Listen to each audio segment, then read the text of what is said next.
사랑하는 성도 여러분, 제가 여러분을 위해 영혼의 치유를 위한 시편 기도를 준비했습니다.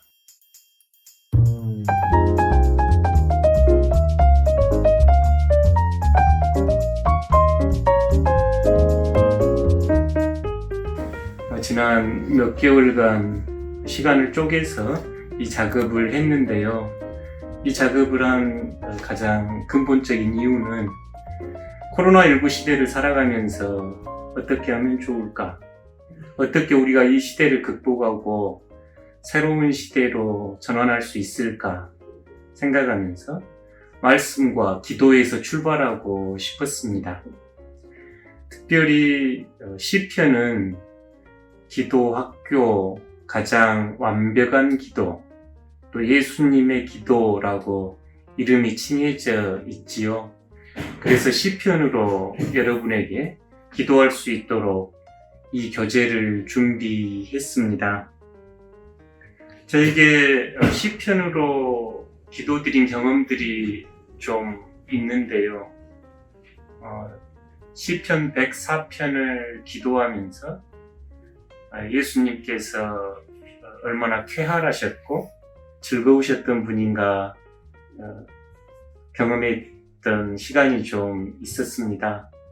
늘 예수님 생각하면 좀 심각하게 느껴졌고, 예수님 생각하면 유머도 없고 그러실 분이라고 아마 머릿속에 생각하고 있었던 것 같은데, 시편으로 이렇게 예수님의 마음을 헤아리면서 기도하면서 저에게 다가온 예수님은 무척이나 쾌활하셨고 즐겁고 희망이 넘치셨던 분으로 다가왔습니다. 그리고 성경을 보니 예수님은 그랬겠다 싶었습니다. 왜냐하면 예수님은 친구들과 여러 사람들과 자주 식탁에 앉아서 먹고 함께 나누고 함께 대화하기를 즐거워하셨던 분이셨으니까요. 왜 그러면 40편만 고르셨나요? 하고 여쭤볼 수 있을 건데요. 실제로 시편 150편을 다 이렇게 작업을 하고 싶었는데 이 책의 분량이나 진행을 고려해서 40편만 줄였습니다. 성경에서 40은 매우 의미가 있는 숫자잖아요. 노아 홍수 때 40주야의 홍수가 있었고, 모세의 40년 광야라든지 이스라엘 백성들이 40년 이 광야를 지나야 했다는 일이라든지, 예수님께서도 세례 받으시고 광야에서 40일을 보내셨지요. 그래서 성경에서 이 40은 어떤 꽉 찬 수, 또 완전한 수로 그런 의미가 있습니다. 특별히 40편을 선정한 기준은 이 40편의 시편을 하나하나 묵상해 가면서 어떻게 하면 저희가 예수님을 더 친밀히 알아가고 더 사랑하고 더 따를 수 있을까 하는 이러한 관심으로 시편을 40개를 뽑았습니다. 또 40이라는 숫자에 제가 매력을 느끼는 것은 저희 동양에서는 40이 되면 불혹 이렇게 이야기하잖아요. 혹하에 의심하지 않는다. 그 이야기가 참 좋습니다. 하나님을 의심하지 않고 내 자신을 의심하지 않고 이웃을 의심하지 않는 그런 불혹을 맛보고 싶거든요. 다른 또 이유 하나는 저희 덕신교회가 이제 내년이 되면 40주년이 됩니다. 창립 40주년 되거든요. 그래서 이 지나온 40년이 하나님의 은혜이면 앞으로의 40년은 하나님의 꿈을 펼치는 40년이 되기를 소망하면서 40개의 시편을 골라보았습니다. 이제 구체적으로 이 시편 영혼의 치유를 위한 시편 기도 활용법을 소개하고 싶은데요. 이렇게 책을 넘기시면 날짜와 이름을 쓰게 돼 있습니다. 그래서 여러분이 시작하시는 날짜를 쓰시면 좋겠는데요. 오늘이 9월 12일이고 제가 제 이름 최광선 이렇게 하고 이제 9월 12일부터 시작하겠습니다. 목차라는 읽어보시면 되고요. 책을 넘겨보시면 시편 소개글을 좀 적었습니다. 영혼의 치유를 위한 시편 기도는 여러분 쭉 읽어가시면 되고 구체적인 설명이 들어 있습니다. 이제 시편 기도 안내에서는 말씀과 기도가 어떤 연관이 있는지, 또 시편으로 어떻게 기도하였는지, 예수님과 시편 기도에 대한 연관성을 소개했고요. 이제 시편 기도 매뉴얼이 페이지 8, 챕터 4에서 시작됩니다. 사실 이 시편을 쓰고 저희가 시편을 필사하는 경우는 종종 있지요. 근데 시편을 필사하면서 구체적으로 이렇게 기도하십시오는 매우 창조적인 작품이었습니다. 제가 말씀으로 샘솟는 기도, 말씀으로 드리는 기도를 이 시편 기도를 만드는 데 적용을 했거든요. 성경 말씀으로 읽고 묵상하고 기도하고 머물기를 시편을 읽고 시편을 묵상하고 시편을 필사하고 읊조리기로 바꿨습니다. 필사와 읊조리기가 들어가는 게 특징인데요. 저희 벌교에 있는 조정래 문학관 갔더니 거기에 조정래 선생님이 쓰신 필사는 정독 중에 정독이다 하는 구절이 크게 벽에 붙어 있고 많은 분들이 그 밑에 태백산맥을 필사해 놓은 것을 보았습니다. 이렇게 많은 원고를 필사를 해 놨더라고요. 근데 아마 이 필사를 하신 분들은 문학을 깊이 배우고 싶었겠죠. 제가 대학 다닐 때 글을 좀 쓰고 싶어가지고 문학회에 드나들던 적이 있었는데요. 그때 어느 한 분이 저에게 글을 쓰고 싶으면 좋은 글을 필사를 많이 해봐야 한다고 제안을 하면서 저에게 황순원 씨의 소나기를 필사를 해봐라고 제안을 하더라고요. 사실 성경을 필사하는 것은 저희 교회에서도 상반기에 진행을 했고 또 많은 분들이 큰 은혜를 받는 방식이었습니다. 세계에서 가장 많이 필사되는 책은 단연코 성경이지요.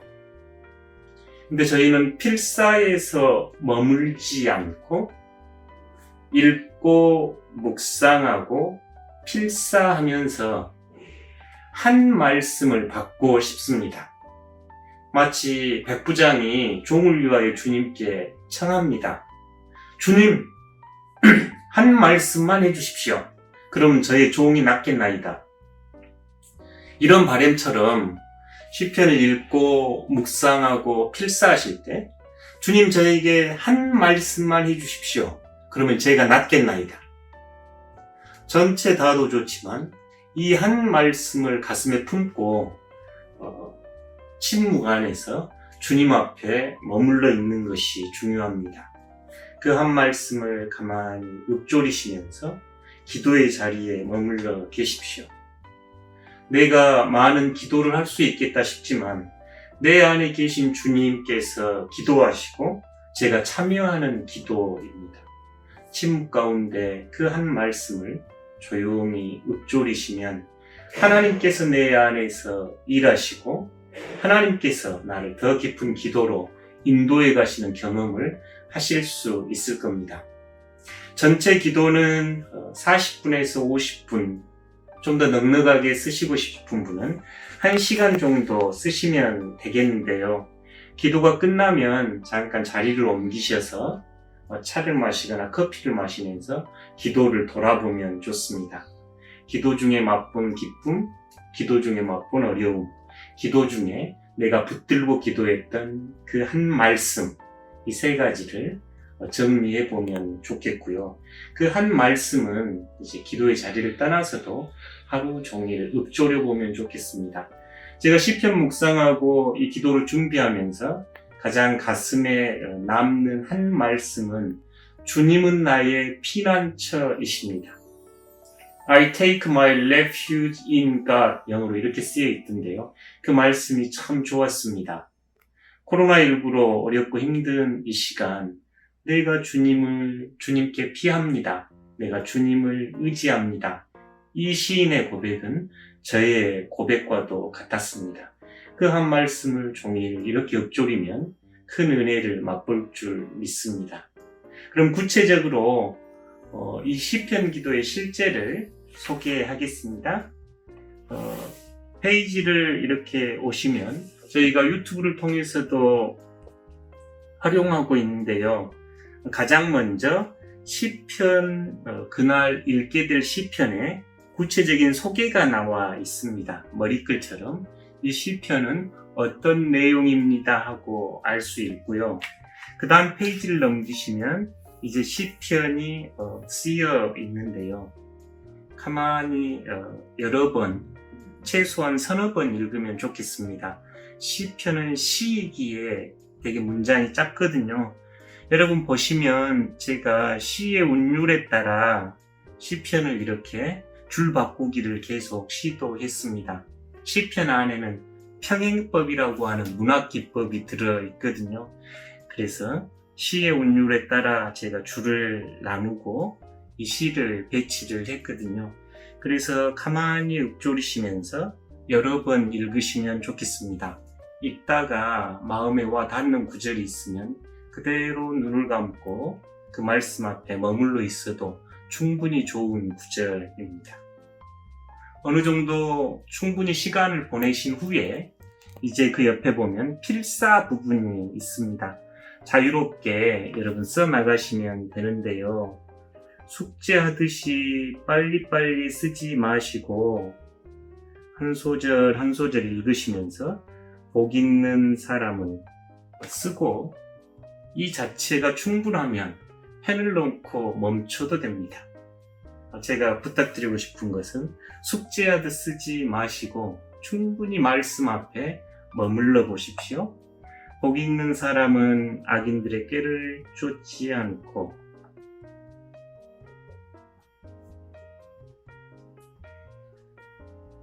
악인들의 꾀를 따르지 아니하며 이렇게 한 절 한 절 써나가기 시작합니다. 말씀을 써나가면서 감동이 있으면 펜을 놓고 침묵하셔도 좋고 여러분 안에 기도가 이렇게 솟구쳐 오르면 이 옆에 기도문을 쓰셔도 좋습니다. 아름다운 이미지나 경험이 있으면 옆에 다 그려도 좋습니다. 필사가 진행이 되면 그대로 눈을 감고 이 말씀을 마음에 읊조리시면서 가슴에 남는 가장 한마디 말씀을 붙잡고 머물러 봅니다. 복 있는 사람은 악인들의 꾀를 따르지 아니하며 이 말씀이 가장 와닿았다면 복 있는 사람은 악인의 꾀를 따르지 않습니다. 복 있는 사람은 오만한 자의 자리에 앉지 않습니다. 복 있는 사람은 가만히 읊조리시면서 머물러 보시면 좋겠습니다. 충분히 머무르시면 주기도문으로 기도를 마치면 됩니다. 필사나 묵상은 다 기도의 전체를 구성하는 한 부분입니다. 그래서 알람을 정해 놓으셔도 좋고 시간을 정하셔서 40분 정도 됐다 싶으면 가만히 하늘에 계신 우리 아버지 하면서 주님께서 가르쳐 주신 기도로 기도를 마치면 됩니다. 그리고 기도가 끝나면 이제 자리를 옮기셔서 그 다음 페이지 보시면 읊조리기를 위한 돌아보기가 있습니다. 하나씩 읽어가시면서 기도 안에서 맛봤던 기쁨, 어려움, 또 그 붙잡았던 한마디를 이곳에 써보며 정리하는 겁니다. 전체 다 쓸 필요는 없고요. 여러분 가슴에 꼭 남은 것들만 써가시면 기도의 성장과 진보에 크게 유익이 있습니다. 대략 이 전체 시간을 40-50분 또는 1시간 정도 사용하시면 시편 한 편에 대한 기도가 끝납니다. 그리고 이제 일상의 생활에서 직장에서나 가정에서나 그 한 말씀을 가만히 읊조리시면서 하루를 돌아보시면 큰 은혜가 되겠습니다. 이 영혼의 치유를 위한 시편 기도 전체는 저희가 지금 덕신교회에서 진행하고 있는 시편 묵상 동일한 내용입니다. 그러니 귀로 들으시고 안내를 받으시면서 이 기도를 병행하셔도 도움이 되겠습니다. 시편 40편 전체 기도가 끝나면 여러분 마음속에 예수님을 향한 사랑이 더 커지면 좋겠습니다. 예수님의 마음을 더 깊이 알아가면 좋겠고 예수님을 더 가까이에서 따르는 소망이 있으면 좋겠습니다. 어떤 이들은 시편은 우울증의 치료약입니다 라고 이야기도 합니다. 제가 시편에 부제를 붙이면서 영혼을 치유하는 이렇게 붙였는데요. 여러분이 시편을 묵상하고 기도할 때 하나님은 여러분의 영혼을 치유할 뿐만 아니라 여러분은 이 세상을 치유하는 치유자로 초대받을 것입니다. 사랑하는 성도 여러분, 이 가을 코로나19와 함께 어려운 시절 저희가 지나가고 있지만 이 시편 기도를 묵상하고 필사하고 기도하는 가운데 하나님의 깊은 사랑을 체험하는 복된 여러분들 되시기를 소망합니다. 고맙습니다.